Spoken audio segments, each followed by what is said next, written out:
Değerli kardeşler,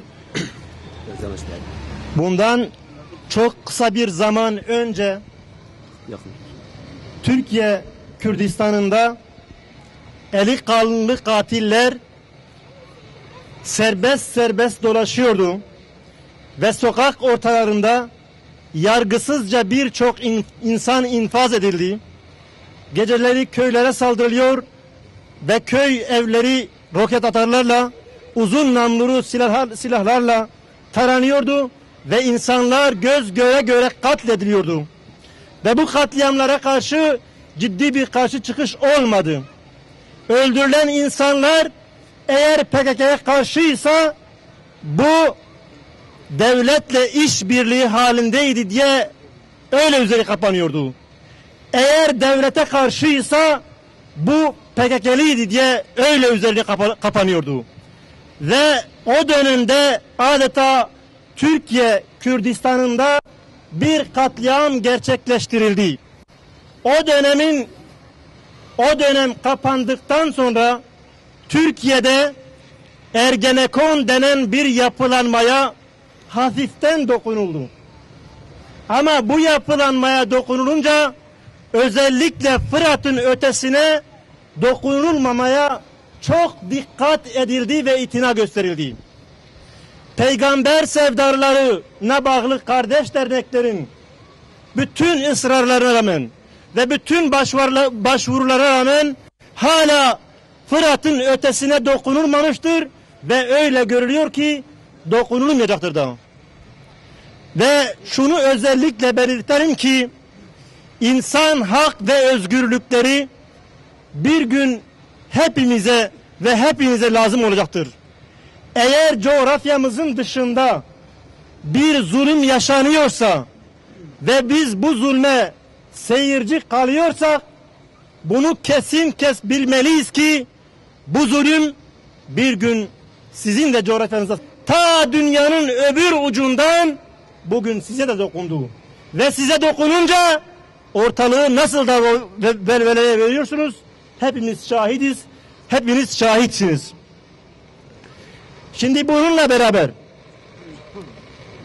beraber bugünkü yapılan zulümler eskiden olduğu gibi böyle yazıyla, dille, şahitle değil, görsel olarak kameraların gözü önünde, bütün dünyanın gözü önünde canlı canlı gerçekleşiyor. Canlı canlı gerçekleşiyor ve zulme karşı ciddi bir karşı koyuş iktidar tarafından görülmüyor.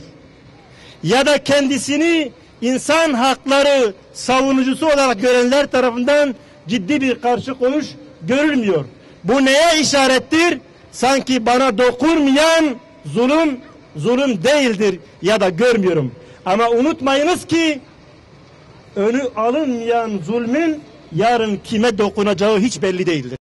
İçin yaşasın cehennem, zalimler için yaşasın cehennem. Allahu Ekber. Kahrolsun işbirlikçi hainler. Kahrolsun işbirlikçi hainler. Kahrolsun işbirlikçi hainler. Kahrolsun işbirlikçi hainler. BDP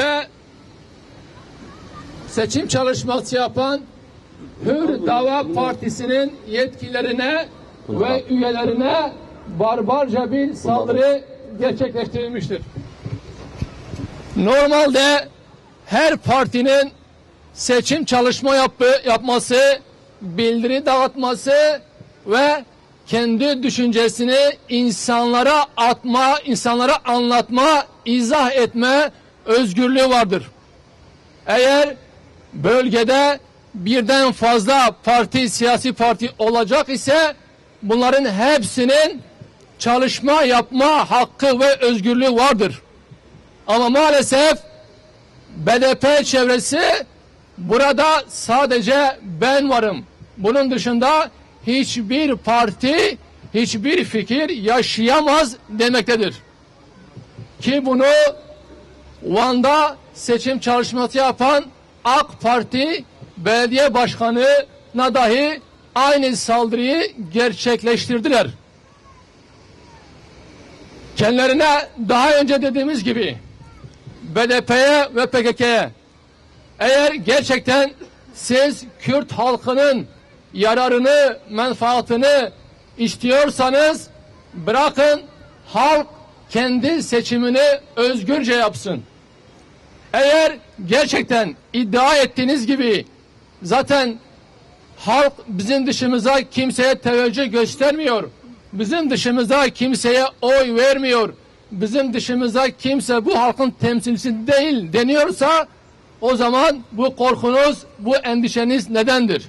Bırakın halk özgür bir şekilde kendi seçimini, kendi iradesini ortaya koysun.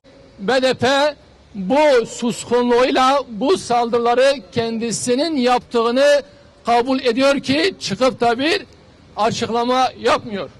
Kahrolsun işbirlikçi hainler! Kahrolsun